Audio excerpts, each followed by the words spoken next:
Subscribe करें और bell दबाएं ताकि कोई खबर रह न जाए।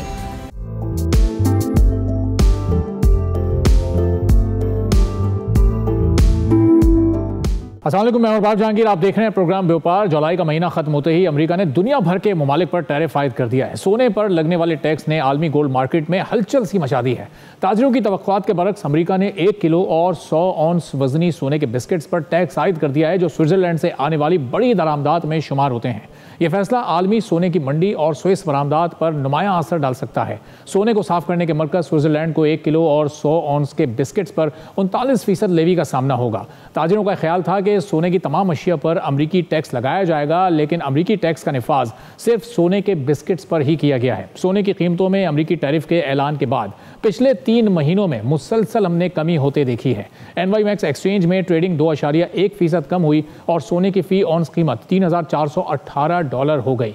फैक्ट के मुताबिक 12 मई यानी आज से तकरीबन 2 माह पहले $116 की कमी के बाद $73 की रिकवरी हुई, जो जाहिर है बराए नाम कमी है। अमरीकी कस्टम्स और बॉर्डर प्रोटेक्शन के मुताबिक 1 किलो और 100 औंस सोने को कस्टम कोड के तहत दर्जा बंदी किए जाना चाहिए। सोने के ईंटों और बिस्किट्स पर लगाए जाने वाले टैरिफ के मुतालिक अमरीकी सदर जल्द ही एक एग्जीक्यूटिव ऑर्डर भी जारी करेंगे। सोने पर लगने वाले टैरिफ ने आलमी गोल्ड मार्केट में अदम तवाज़ुन पैदा कर दिया है और मार्केट में कुछ अरसे के लिए उतार चढ़ाव का रुझान भी बरकरार रह सकता है। चूंकि सोना एक महफूज सरमायाकारी है, इस तरह का गैर मुतवक्के टैक्स ताजरों और सरमायाकारों की मुश्किलात में मजीद इजाफा करेगा। तो पाकिस्तान जैसे जो तरक्की पजीर ममालिक हैं, यहाँ पर सोने की कीमत कहाँ तक जा सकेगी? हमने आज तो 3600 रुपये की एक बड़ी कमी होते देखी है। किसी रोज़ हम कमी देखते हैं, किसी रोज़ सोने की कीमत में एक नुमाया इजाफा हो जाता है। ये सूरत हाल कब तक बरकरार रहेगी और जो ज़्यादा से ज़्यादा कीमत है वो कहाँ तक जा सकती है? आलमी हालात इस सिलसिले में क्या कहते हैं? शान सईद साहब ग्लोबल इकोनॉमिस्ट हैं, हमारे साथ मौजूद हैं। बहुत शुक्रिया शान साहब, प्रोग्राम के लिए आपने वक्त निकाला।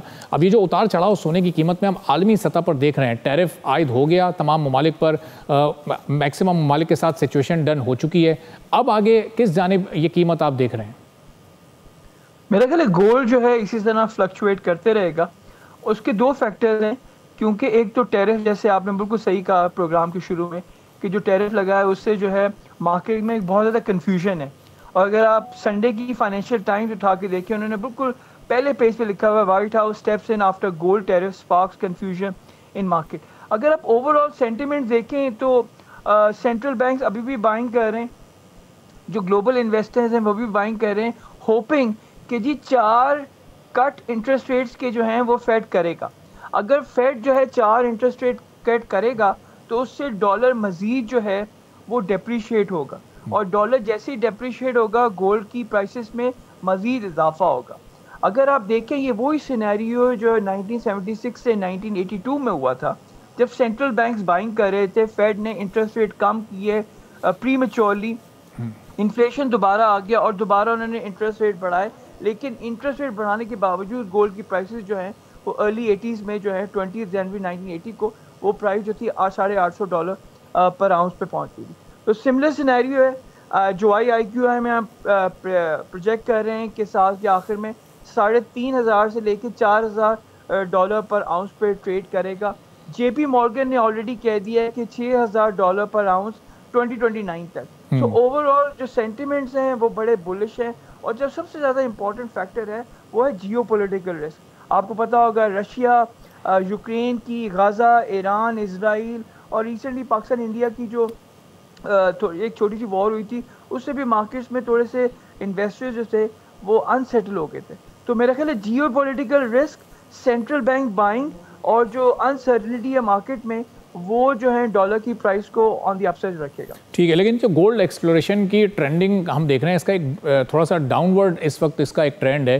तो जब ये कीमत इतनी ज़्यादा हायर साइड पर है, तो फिर ये एक्सप्लोरेशन में क्यों इस वक्त एक गिरावट हम होती देख रहे हैं?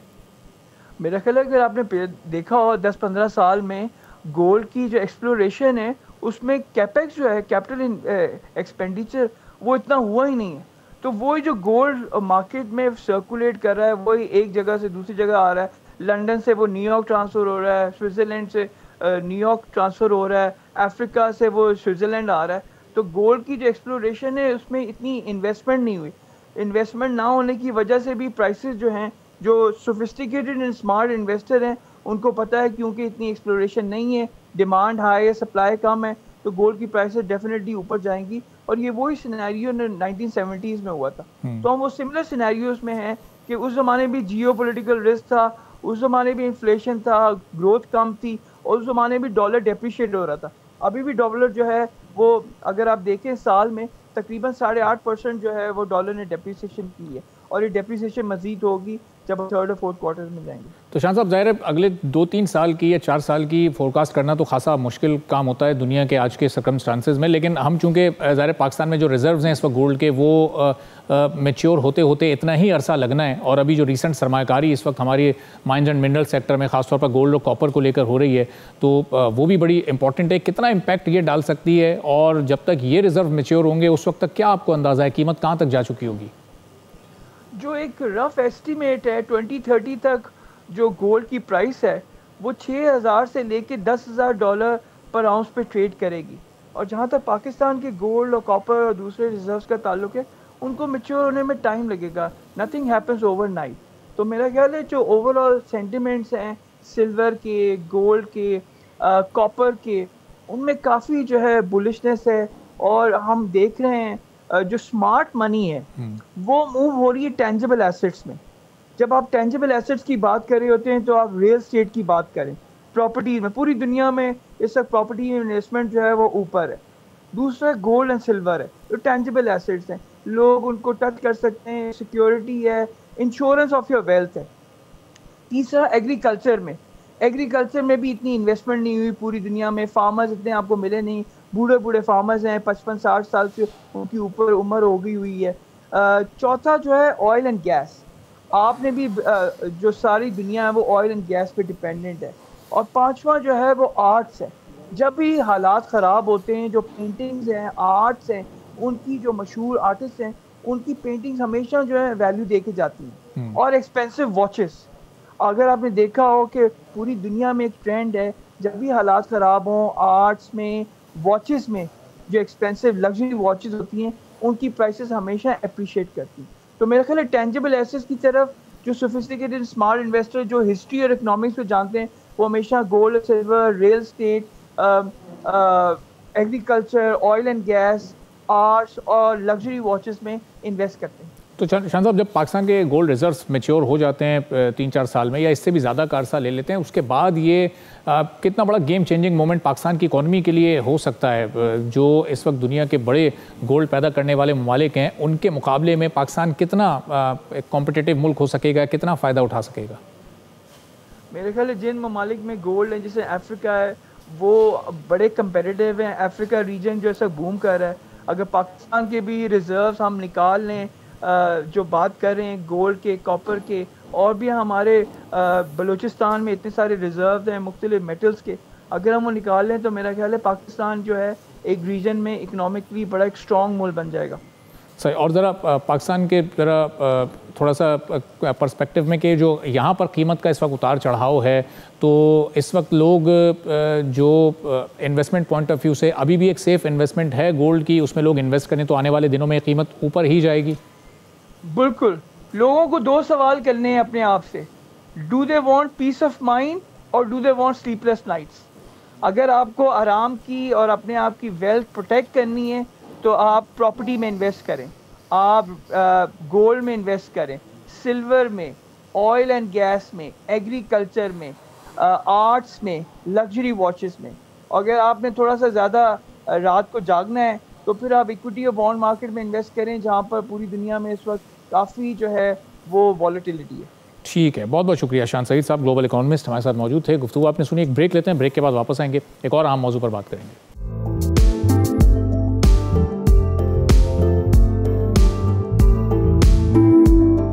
एक बार फिर आपको प्रोग्राम में खुशामदीद कहेंगे। पाकिस्तान स्टॉक एक्सचेंज रिकॉर्ड पर रिकॉर्ड बना रहा है, जहां इस वक्त हम देखते हैं कि जो 100 इंडेक्स है वो मंथली 11% इजाफे से अब बहुत ऊपर जा चुका है। 1,47,000 पॉइंट्स की तारीखी बुलंदी तक भी ये पहुंचा है, और एक महीने में हमने देखा कि हज़ारों पॉइंट्स का इजाफा हो चुका है। अभी 100 इंडेक्स की मार्केट कैपिटलाइजेशन 4.16 ट्रिलियन रुपए रही है, जो पिछले महीने के 3.75 ट्रिलियन रुपए से 11% बढ़ चुकी है, और पिछले साल के मुकाबले में 69% से जायद का इसमें इजाफा हो चुका है। अब डॉलर्स के एतबार से मार्केट कैप 14.73 बिलियन डॉलर रहा, जो पिछले महीने 13.23 बिलियन डॉलर रहा था, जबकि पिछले साल के मुकाबले में मार्केट कैपिटलाइजेशन में 67% का एक बड़ा इजाफा सामने आया। माशी इस्तेहकाम, मालियाती इस्लाहात की कोशिशों और बैरूनी शोबे की बेहतरी देखते हुए S&P ग्लोबल ने 2.5 साल बाद पाकिस्तान की क्रेडिट रेटिंग को -B कर दिया है, जिससे इन्वेस्टर्स के एतमाद में मजीद बेहतरी आई है। पाकिस्तान ने करंट अकाउंट में 22 सालों में सबसे ज्यादा 2.1 बिलियन डॉलर्स का सरप्लस हासिल कर लिया, जो पिछले साल 2.07 बिलियन डॉलर खसारे में था। सिर्फ जून के महीने में ही करंट अकाउंट में 328 मिलियन डॉलर्स का सरप्लस रिकॉर्ड किया गया है और जून में कंज्यूमर प्राइस इंडेक्स 3.2% पर रहा, जो मई में 3.46% से कम था। अब जुलाई में CPI 3.2% पर रहने से सालाना एवरेज इन्फ्लेशन सिर्फ 4.49% तक रह गई है। मुल्क के रियल GDP में 2.68% इजाफे से एग्रीकल्चर और सर्विसेज सेक्टर में भी बेहतरी आई है। इंडस्ट्रीज ग्रोथ में मिला जुला रुझान रहा है। मई में लार्ज स्केल मैन्युफैक्चरिंग इंडेक्स में सालाना 2.3% और माहाना 7.9% का इजाफा हुआ है।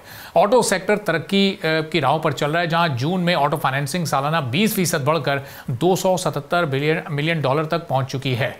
पूरे साल में 1,48,000 कारों की फरोख्त की गई है, जो सालाना 43% का इजाफा है। फिर कंस्ट्रक्शन सेक्टर है और इसका रेवेन्यू हमने मामूली कम होते देखा, जहां सीमेंट की सालाना फरोख्त सालाना 2.5% थोड़ी सी कम हुई, जिसके बाद हमने इसकी रिकवरी भी देखी और सिर्फ 3.5 मिलियन टन की गई है। 2.1% सालाना इजाफे के बाद मुल्क में बिजली पैदावार 13,744 गीगावाट फी घंटा हो गई। पेट्रोलियम मसनूआत में मंथली बुनियादों पर 2% का इजाफा हुआ और फरोख्त 1.57 मिलियन टन तक जा पहुंची है।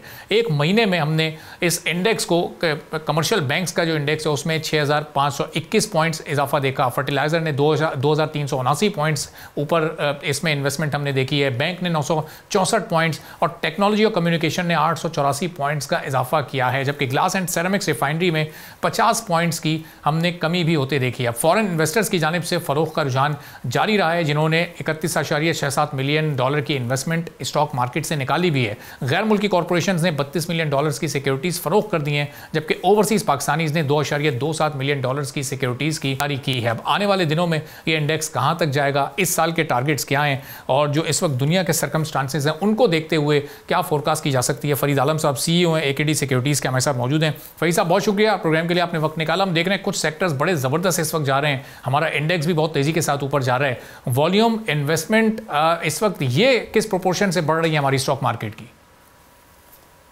बिस्मिल्लाहिर्रहमानिर्रहीम। थैंक यू वेरी मच जी, आपने बड़ा अच्छा जायजा पेश किया इकोनॉमी का और स्टॉक के सेक्टर्स का। मेरा ख्याल है कि जो चीजें आपने हाईलाइट की, I just add a few things to it. तो हमारा जो सबसे पहले आपने पॉइंट किया कि इंडेक्स किस तरफ जा रहा है, तो हम AKD सिक्योरिटीज का जो स्ट्रेटजी नोट है फॉर द ईयर 2025, तो हम लोग एक्सपेक्ट कर रहे थे जब हमने फरवरी में अपना ये स्ट्रेटजी रिपोर्ट निकाली कि 1,65,000 का इंडेक्स हो जाएगा। और mind you and other listeners who are listening me right now कि उस वक्त ये 10 मई वाला वाकया पेश नहीं आया था। So qualitatively we were not as strong as we are right now, क्योंकि आप याद करें और नाजरीन याद करेंगे कि US के साथ और वेस्ट के साथ हमारे ताल्लुकात काफी अरसे से थोड़े से कशीदा रहे। हाँ, चाइना CPEC के थ्रू जरूर हमारे साथ रहा और we highly value our relationship with China, but जब US ने कहना शुरू किया और जब ये डोनाल्ड ट्रंप ने ये लेके आए कि जो उसका सरप्लस है उसके ऊपर टैरिफ लगेगा, और हमारा तो अल्लाह का शुक्र है सरप्लस होना तो अच्छी बात थी 3.7 बिलियन डॉलर का, बट हमें जब टैरिफ की और ये जब सारी लगी कहानी तो जाहिर है बहुत सारी इंडस्ट्री थोड़ी परेशान हुई। बट आपने भी नोट किया और आपने बड़ी अच्छी तरह इसकी कवरेज भी की। बोल्ट टीवी को मैं इस पे मुबारकबाद पेश करता हूं कि बहुत फोर्थराइट इन्होंने भी सारी बातें को कवर किया कि अब वो कहाँ तो FPI का, FDI का, पोर्टफोलियो इन्वेस्टमेंट का या फॉरेन डायरेक्ट इन्वेस्टमेंट का फुकदान था 10 साल से, और 2.5 बिलियन डॉलर पाकिस्तान से निकल चुका था वेस्ट का और अफ्रीका का। अब वो ही कह रहे हैं कि हम ज्वाइंटली एक्सप्लोर करेंगे ऑयल एंड गैस के रिजर्व्स पाकिस्तान में। तो qualitatively we are far ahead from where we were and where we were trying to reach. हम लोग जो गैप था वो उसको पूरा करने में काफी हद तक कामयाब हो रहे हैं। सही। तो अब फैज साहब ये जो अब इसके थ्रू जो ऑयल एंड गैस के थ्रू आप एफडीआई की बात कर रहे हैं, ये बड़ा लॉन्ग टर्म प्रोजेक्ट होगा और कितनी इंटरनेशनल कंपनीज का इंटरेस्ट इसमें हो सकता है जब डोनाल्ड ट्रंप खुद ये बात करते हैं और अपना इंटरेस्ट शो करते हैं इस वक्त पाकिस्तान के रिजर्व्स में? जी देखिए, पोर्टफोलियो इन्वेस्टमेंट और एफडीआई, मेरा ये मानना है, आपने बिल्कुल राइटली पॉइंटेड आउट कि पोर्टफोलियो इन्वेस्टमेंट का आना और जाना दोनों ही जल्दी होता है, लेकिन एफडीआई जो है वो सोच समझ के आती है, इसका इम्पैक्ट भी लॉन्ग टर्म होता है और इसको आने में टाइम लग जाता है। ऑयल एंड गैस के रिजर्व्स, अगर हम लोग शेल गैस में कुछ अलग करें कि पाकिस्तान में कामयाबी हो, तो उसका आने में तो हो सकता है टाइम लगे, but mere fact that we in this Indus Basin region have reserves, वो अकेली ही बात पूरी हमारी इकोनॉमी को बहुत खूबसूरत और आगे ले जाएगी। सो यस, एफडीआई और एफपीआई दोनों के आना एक दूसरे को फॉलो करेंगे और मुझे लगता है कि we are right around the corner, जहां पाकिस्तान की इकोनॉमी भी एक अच्छा एक पेश कर रही है मंजर और वेस्ट का इंटरेस्ट भी अलाइव हो रहा है आए दिन। सही। अच्छा, अब ये जो इन्वेस्टमेंट डील है ऑयल एंड गैस रिजर्व्स की जो हमने इस पूरे पैकेज में हासिल की है, उससे हम ज़ाहिर थोड़ा सा टैरिफ वाइज हायर साइड पर रहे, 19% का हमें टैरिफ मिला। अगर ये ऑयल एंड गैस की शायद ये कमिटमेंट ना होती इन्वेस्टमेंट की, तो हम 15% वाले ममालिक की भी लिस्ट में शायद शामिल हो सकते थे, इसलिए पाकिस्तान ने, आपको लगता है कि 3-4% का ये मार्जिन लूज़ किया है? पर्सनली अगर मुझसे आप पूछें तो as Farid Alam, yes I thought कि हमारी जो टीम गई थी और जो हमारे बिजनेसमैन नेगोशिएट अच्छा करते हैं, तो आई वाज एक्सपेक्टिंग 15% और lesser than that, but yes it is being compensated by this joint जो जॉइंट एफर्ट है to explore oil and gas, तो yes it compensate for that, but I still feel कि थोड़ी गुंजाइश है और शायद ये इन द आने वाले टाइम में ये जो हमारे ऊपर डिडक्शन है, ये जो शायद ये 15% और देयर अबाउट हो सके। ठीक है। तो फैज़ साहब, क्योंकि जो इस वक्त कॉम्पिटिटर्स हैं अमेरिकन एक्सपोर्ट के, वो कुछ 20% पर खड़े हैं, कुछ को 20+ उनको मिला ज़रूर है, लेकिन जो कॉस्ट ऑफ डूइंग बिजनेस उन ममालिक में वो ज़ाहिर है, और ईज़ ऑफ डूइंग बिजनेस वो पाकिस्तान से बहुत बेहतर सिचुएशन में, और उसको वो इंटरनली भी कुछ रिफॉर्म्स करके हैंडल कर सकते हैं। तो आपको लगता है कि पाकिस्तान इससे मैक्सिमम अपना बेनिफिट हासिल करने में कामयाब हो गया है? देखिए, जो आपका पॉइंट है, मैं अगर लोकल बात करूं तो जरूर है कि जो गैलप के सर्वेज आए जिसपे ईज ऑफ डूइंग बिजनेस में पाकिस्तानी बिजनेसमैन ने पिछले 4 साल में हाईएस्ट पेश किया अपना एक पॉइंट ऑफ व्यू, और गुड और वेरी गुड को टिक किया, तो it will not go unnoticed. अब अगर ईज ऑफ डूइंग बिजनेस, पहले तो पाकिस्तानी लोकल्स इस वाली एनवायरनमेंट से खुश हो, मुतमईन हो, फिर बाकी लोग आते हैं। अच्छा, ये जो रिजर्व की फाइंडिंग है वो ऐसी चीज है कि इसमें तो मतलब दिस जस्ट ये तो पूरी की पूरी सिनेरियो को ही चेंज कर देता है जिस मुल्क में भी ऑयल के रिजर्व्स मिल जाते हैं। तो मैं ये इन्वेस्टर कॉन्फिडेंस पे जरूर ये बात करूंगा कि मैंने तो जब मैं एक इन्वेस्टमेंट बैंकर था वे बैक, तो यूरो बॉन्ड को हमने 100 के अगेंस्ट 50 पे और 48 पे हो ट्रेड किया है।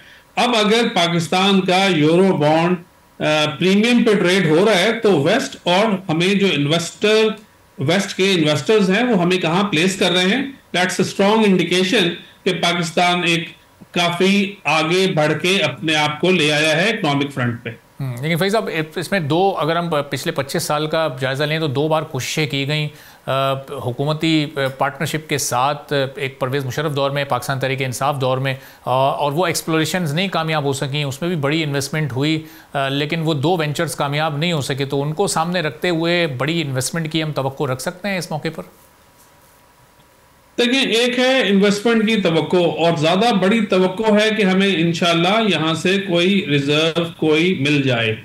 मैं ये भी मेरा पर्सनल व्यू है कि जब इतनी बड़ी पर्सनालिटीज इन्वॉल्व होती हैं किसी काम में, तो दे माइट बी ये जो प्लान कर रही हो, इनके पास कोई थोड़ा बहुत आइडिया हो, और एक तो है साइजेबल इन्वेस्टमेंट आना, वो एक चीज हुई। और दूसरी चीज जो ज्यादा एज अ मुहिब्बे वतन पाकिस्तान में और आप जो दुआ करेंगे वो ये है कि फाइंड हमें कोई ना कोई अच्छी मिल जाए। पाकिस्तान का आपको पता है अल्लाह के फजलो करम से जो हमारा सक्सेस रेट है ऑयल और गैस के रिजर्व को फाइंड करने का, वो बहुत सारी दुनिया से बहुत बेहतर है।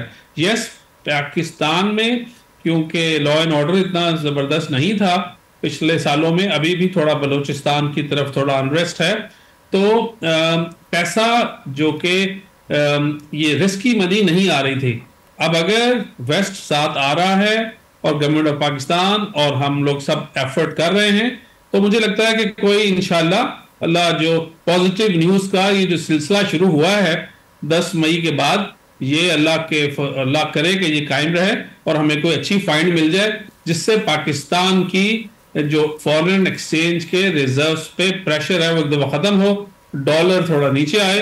और दूसरी बात ये आप देखें कि पाकिस्तानी अथॉरिटीज के बाद इतना माशाल्लाह क्वेश्चन आया कि उन्होंने सुपर टैक्स को, जिसका मेरी बहुत दफा आपके प्रोग्राम में बाकी प्रोग्राम में मैं कहता रहा हूं कि सुपर टैक्स को रिड्यूस करना एक चीज है, लेकिन उसका इंदिया देना बिजनेसमैन को कि look we are now in a position to reduce the super tax which is absolutely unjustified tax, तो ये कह देना। और आपने सुना कि सैटरडे को इस तरह की बातें भी शुरू हो गई हैं। तो I think we are on the right track, but जो इस तरह की जो बातें हम जो कर रहे हैं वो तो हमें एक बहुत बड़ा कॉम्प्लीमेंट कर देंगी और हमें इस अपने जो जर्नी है टुवर्ड्स अपनी इकोनॉमी को अपने हाथ में लेने की, उसमें हमें बहुत बड़ा एक फायदा दे देंगे। तो फैज साहब, ये एक और रिडक्शन एक्सपेक्टेड है, डिमांड भी है बिजनेस कम्युनिटी की कि इंटरेस्ट रेट में भी कोई खातिर ख्वाह रिडक्शन की जाए, और कुछ 4-5% की इस वक्त रिडक्शन की डिमांड है, लेकिन वो डिमांड पिछले 2 रिव्यूज़ से नहीं पूरी हो पा रही। इवन 0.5% की भी उसमें कमी नहीं लाई गई। फिस्कल स्पेस मौजूद है, इकनॉमिक इंडिकेटर्स स्टेबल हैं, स्टेबिलिटी की तरफ जा भी रहे हैं, तो फिर यहाँ पर इतना ओवर कॉशियस अप्रोच आपकी नज़र में क्यों? इसके बावजूद हम देख रहे हैं कि स्टॉक मार्केट कितना ग्रो कर रही है। अगर ये इंटरेस्ट रेट में कमी तो शायद और तेजी के साथ इंडेक्स ऊपर जा सकता है।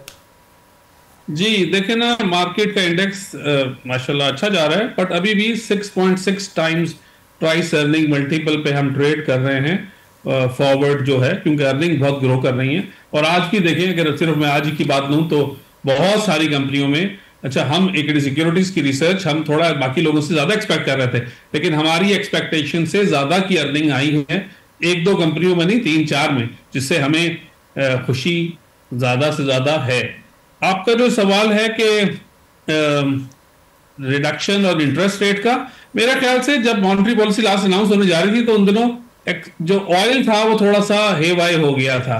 तो ऑयल के बढ़ने से आपको पता है कि हम बहुत बड़ी अमाउंट का ईंधन इंपोर्ट करते हैं, तो आई थिंक मे बी जो हमारी मॉनेटरी कमेटी है वो थोड़ा सा कॉशियस हो गई हो, but I think you are spot on कि डिमांड तो उनकी अपनी जगह है, बिजनेस कम्युनिटी की तो हर बार डिमांड होती है ये, बट बियॉन्ड द डिमांड हमें भी लगता है कि गुंजाइश है जिससे इंटरेस्ट रेट में रिडक्शन की जा सकती है। सही। और फैज़ साहब, ओवरऑल तो हम ये सुन रहे हैं कि ज़ाहिर फॉरेन इन्वेस्टर्स का बड़ा एतमाद है हमारी मार्केट पर, जो इंटरनेशनल एजेंसीज़ हैं वो भी हमारी रेटिंग्स को अब एक सेफ जोन में रख रही हैं, मुस्तकिल हम ऊपर की तरफ जा रहे हैं। लेकिन फ़ॉरेन इन्वेस्टमेंट जो निकाली गई ये पिछले 1 साल में ऑलमोस्ट $32 मिलियन की, जो फ़ॉरेन कॉरपोरेशंस ने अपनी सिक्योरिटीज़ को सेल आउट कर दिया है, इसकी क्या वजूहत आपकी नज़र में समझ आती हैं? ये रिकवरी होगी या ये एक रूटीन का एक प्रोसेस है? नहीं, देखें, जब वहाँ इंटरेस्ट रेट बढ़ गए थे और सिर्फ पाकिस्तान से नहीं बहुत सारी डेवलपिंग कंट्रीज से फॉरेन पोर्टफोलियो इन्वेस्टमेंट निकली, हमें ज़्यादा ब्रंट फील हुआ इसका उस वक्त, क्योंकि जब ये निकल रहे थे पैसे उस वक्त हमें बहुत शौक से चाहिए थे। Last couple of months and years से ये सारा FPI निकल रहा है। मेरा ख्याल से 2 ने तो हमें बड़ा अच्छा अपग्रेड कर दिया, फिच ने और S&P ने। मूडीज का इंतजार है, वो भी इसी, क्योंकि नॉर्मली एक दूसरे को फॉलो करते हैं, और मूडीज की जो रेटिंग जब आएगी पॉजिटिव तो इससे और कॉन्फिडेंस बढ़ेगा। और जैसे मैंने आपको बताया कि अभी भी 6.6 का मल्टीपल है, which is not found anywhere in the region, और हमारी despite the interest rate was high in the yesteryears, despite के सारे ऑड्स थे, लेकिन हमारे hats off to the businessman जिसने सुपर टैक्स के वगैरह वगैरह के बावजूद इतनी स्ट्रॉन्ग अर्निंग्स पोस्ट की, जिसकी वजह से हम 1,46,000 पे भी 6.6 टाइम्स के प्राइस अर्निंग मल्टीपल पे हैं। ठीक है, बहुत बहुत शुक्रिया सर। फरीद आलम साहब बहुत शुक्रिया। सिक्योरिटीज़ लिमिटेड हमारे साथ मौजूद थे। गुफ्तगू आपने सुनी। एक ब्रेक लेते हैं, ब्रेक के बाद वापस आएंगे, एक और अहम मौजू पर बात करेंगे।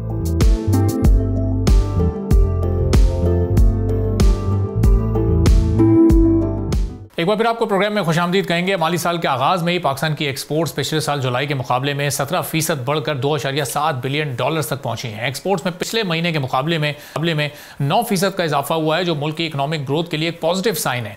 अब हुकूमत ने एक्सपोर्ट्स में इजाफे को मईशत के लिए हौसला अफजा करार देते हुए इसकी वजह हुकूमती इकनॉमिक पॉलिसीज़ और रिफॉर्म्स को करार दिया है। पाकिस्तान की पोर्ट्स पर फेसलेस कस्टम असेसमेंट सिस्टम की वजह से भी पोर्ट्स के ऑपरेशन में खासी बेहतरी महसूस की जा रही है। टैक्स टू GDP रेशो बढ़ने और आलमी रेटिंग एजेंसीज की जानिब से पाकिस्तान की रैंकिंग बेहतर करने से पाकिस्तान स्टॉक एक्सचेंज में भी रिकॉर्ड इजाफा देखा जा रहा है। बैरून मुल्क से आने वाली रेमिटेंसेस के लिए भी सहूलियात फराम की जा रही हैं।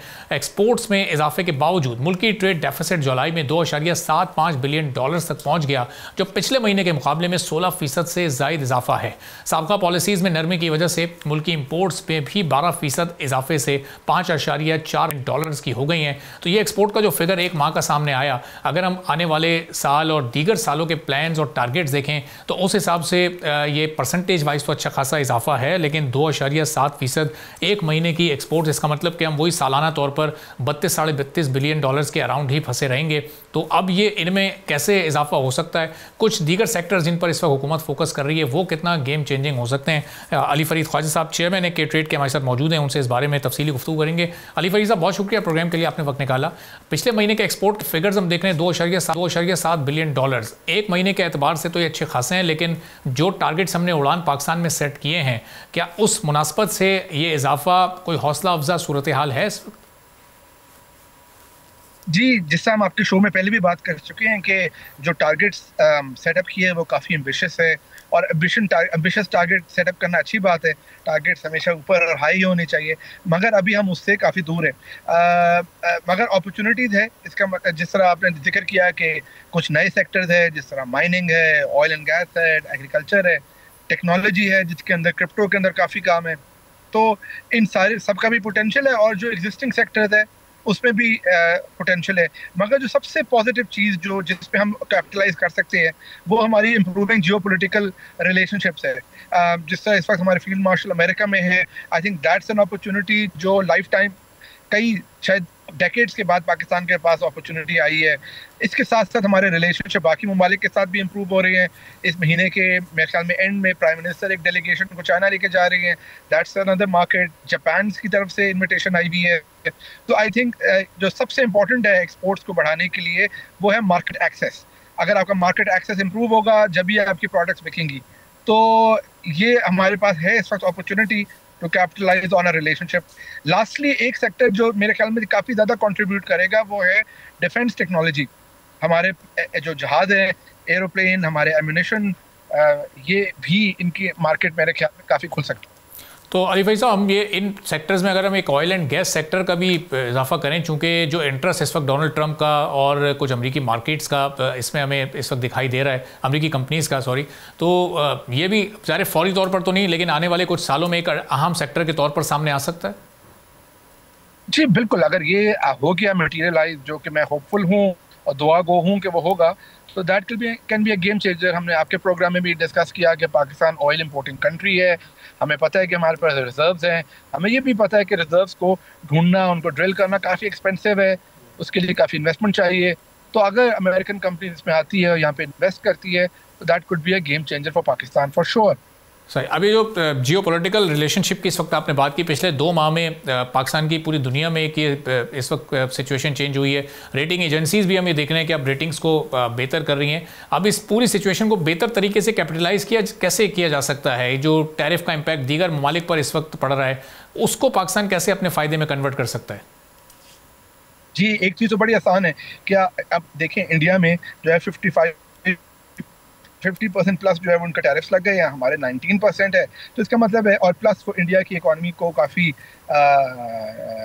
एम्बैरेसमेंट से गुजरना पड़ रहा है। कभी उनको डेड इकॉनमी बोलते हैं, कभी उनको कहते हैं कि हम पेनल्टीज लगाएंगे। तो आप देखें कि इंडिया क्या क्या चीज़ें एक्सपोर्ट करते हैं अमेरिका, और आप उन सेक्टर्स में, उन प्रोडक्ट कैटेगरीज में उन बायर्स को अप्रोच कर रहे हैं और कहे कि हमारे प्रोडक्ट सस्ते हैं, हमारे रिलेशनशिप आपसे बेहतर है, तो आप हमसे खरीदें। तो ये तो एक डायरेक्ट जो है एक अपॉर्चुनिटी खुली है इस वक्त, किसी ने कोई ना कोई मार्केट तो इसका फ़ायदा उठाएगी। तो जो इंडिया से शिफ्ट होनी है एक्सपोर्ट, हमें उसका फ़ायदा उठाना चाहिए। सही। अच्छा, अब ये डिफेंस टेक्नोलॉजी का जो आपने इस वक्त जिक्र किया अली फरीद साहब, तो ये अब इसमें हमारी मार्केट्स कौन सी हो सकती हैं, हमें किन ममालिक को इसमें टारगेट करना पड़ेगा? क्योंकि हम देख रहे हैं कि दुनिया में बड़ी इस वक्त टेक्नोलॉजी की जो ममालिक हैं वो चाइना है, फ्रांस है, अमेरिका है और दीगर ममालिक हैं, रशिया है। तो ये हम कैसे इनको कम्पीट कर सकेंगे और कैसे अपनी जगह बना सकेंगे इसमें? जी, आज से पहले, इस मार्का हक से पहले तो यही उम्मीद की जाती थी कि पाकिस्तान जो एक्सपोर्ट कर सकता है अपनी प्रोडक्ट टेक्नोलॉजी, खासतौर पे मॉडर्न टेक्नोलॉजी, वो शायद छोटे ममालिक को कर सकता है, अफ्रीका में कर सकता है, ईस्ट एशिया में कर सकता है। मगर मार्का हक के बाद तो हमने प्रूव कर दिया कि हमारी टेक्नोलॉजी जो है वो तो सुपीरियर है इवन फ्रेंच टेक्नोलॉजी से।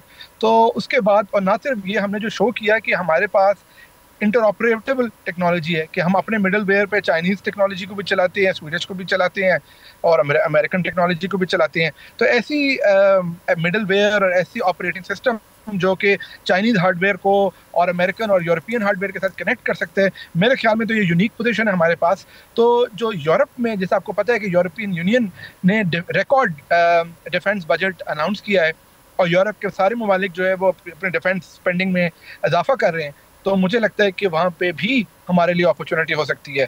तो हमारे पास बड़ा अच्छा एक केस स्टडी और सक्सेसफुल केस स्टडी आ गई है, तो उसको दिखाकर आई एम श्योर कि Pakistan is in a good position to sell its drones and sell its planes and other operating system. और अली फरीद साहब, इसमें इस टेक्नोलॉजी में जो लोकल हमारे इन्वेस्टर्स हैं, क्या उनके लिए भी कोई स्कोप मौजूद है? क्या ये टेक्नोलॉजी हमारे लोकल इन्वेस्टर की तवज्जो हासिल करने में कामयाब रही है? जी, अभी तक तो नहीं की, मगर ये बहुत ज़रूरी है और यही अपॉर्चुनिटी है। क्योंकि अगर आप देखें तो इंडिया में एक्चुअली उनका प्राइवेट सेक्टर डिफेंस टेक में बहुत ज़्यादा इन्वॉल्व है। जो उन्होंने जो ड्रोन्स यूज़ किए थे वो काफ़ी ज़्यादातर जो है वो प्राइवेट सेक्टर से आए थे। उनमें से कुछ कंपनीज ने तो अमेरिकन वीसी से भी पैसा रेज किया था। तो आई थिंक ये सेक्टर प्राइवेट इन्वेस्टर्स के लिए खुलना चाहिए। और खासतौर पे जो एआई की एप्लीकेशन है, तो उसमें पाकिस्तानी टेक्नोलॉजी कंपनीज जो एआई में इन्वॉल्व है और इसी तरह drone technologies, these are two big sectors जहाँ पे अपॉर्चुनिटी मिल सकती है प्राइवेट इन्वेस्टर्स को। पब्लिक मार्केट्स में ऐसे नहीं है, मगर प्राइवेट मार्केट्स में प्राइवेट आईटी कंपनीज जो साइबर सिक्योरिटी में काम कर रही हैं, जो एआई में काम कर रही है, they will be a lot of opportunities for them. सही। तो अली फरीद साहब, ये क्रिप्टो ब्लॉकचेन टेक्नोलॉजी में भी ज़ाहिर है पाकिस्तान अब फोकस हुआ है और कुछ ताख़ीर से ज़रूर फोकस हुआ, लेकिन अब इसमें कैसे तेज़ी से बढ़ने की ज़रूरत है? काउंसिल का क़याम हो चुका है, अब इसके बाद कौन कौन से स्टेप्स इस वक्त बहुत तेज़ी के साथ लेने होंगे? जी, काउंसिल के साथ साथ अब तो जैसे आपको पता है कि Pakistan virtual asset regulatory authority भी बन चुकी है और जल्द ही मुझे लगता है कि शायद इसी माह में वो और अनाउंसमेंट भी आए about licences and regulation and Pakistan wallet जो अनाउंस होना था, जो हमारा स्ट्रेटेजिक रिजर्व बनना है। सो आई थिंक इस पे तो काफ़ी प्रोग्रेस नज़र भी आ रहा है, होगा भी। मगर इसके साथ साथ ये देखिए आप, इसके हमारी सक्सेसफुल मॉडल के दुनिया के जो बड़े बड़े फाइनेंशियल जर्नल्स है, जैसे आज फाइनेंशियल टाइम्स में भी एक आर्टिकल है जिसमें ये लिखा हुआ है कि पाकिस्तान ने जो क्रिप्टो में लीडरशिप दिखाई है उसका बेनिफिट जो है वो इकोनॉमी के साथ साथ रिलेशनशिप विद द यूएस में भी आए हैं। तो we have signalled that we are open for business and we are open for innovation and we want to move ahead with the rest of the world. तो positive signal जो हमने positive mind share gain किया investors का, ये बहुत important है क्योंकि अब इन्वेस्टर्स पाकिस्तान में इन्वेस्टमेंट करने के लिए वो देख रहे हैं, क्योंकि वो अखबार पढ़ते हैं, financial times, wall street journal, ज़्यादातर अखबारों में अब पाकिस्तान के बारे में पॉजिटिव खबरें आ रही है।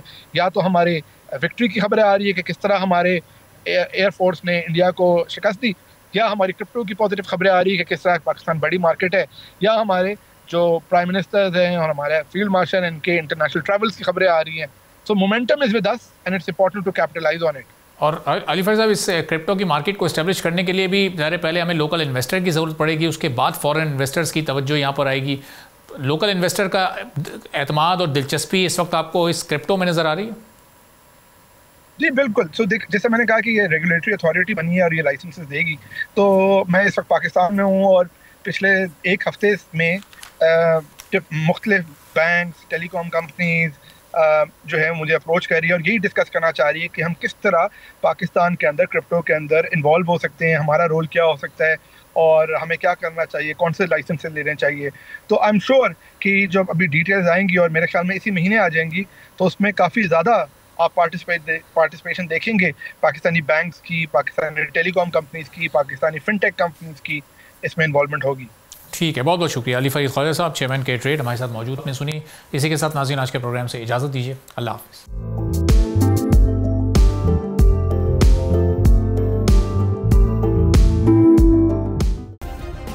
सब्सक्राइब करें और बेल दबाएं ताकि कोई खबर रह न जाए।